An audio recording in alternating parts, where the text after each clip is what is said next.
Des paroles pleines de charme bouillonnent dans mon cœur. Je dis, mon œuvre est pour le roi. Que ma langue soit comme la plume d'un habile écrivain. Tu es le plus beau des fils de l'homme, la grâce est répandue sur tes lèvres, c'est pourquoi Dieu t'a béni pour toujours. Vaillant guerrier, ceins ton épée, ta parure est ta gloire. Oui, ta gloire.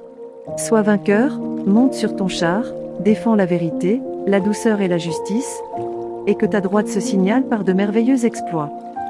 Tes flèches sont aiguës. Des peuples tomberont sous toi. Elles perceront le cœur des ennemis du roi.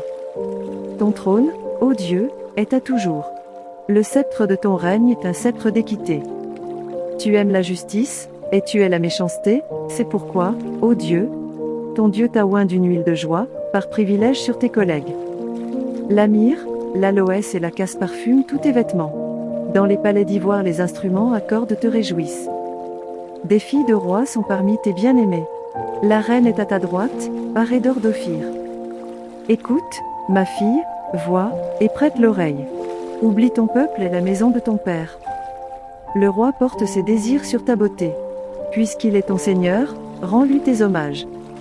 Et, avec des présents, la fille de Tyr, les plus riches du peuple rechercheront ta faveur. Toute resplendissante est la fille du roi dans l'intérieur du palais. Elle porte un vêtement tissu d'or. Elle est présentée au roi, vêtue de ses habits brodés, et suivie des jeunes filles, ses compagnes, qui sont amenées auprès de toi. On les introduit au milieu des réjouissances et de l'allégresse, elles entrent dans le palais du roi. Tes enfants prendront la place de tes pères. Tu les établiras princes dans tout le pays. Je rappellerai ton nom dans tous les âges, aussi les peuples te loueront éternellement et à jamais.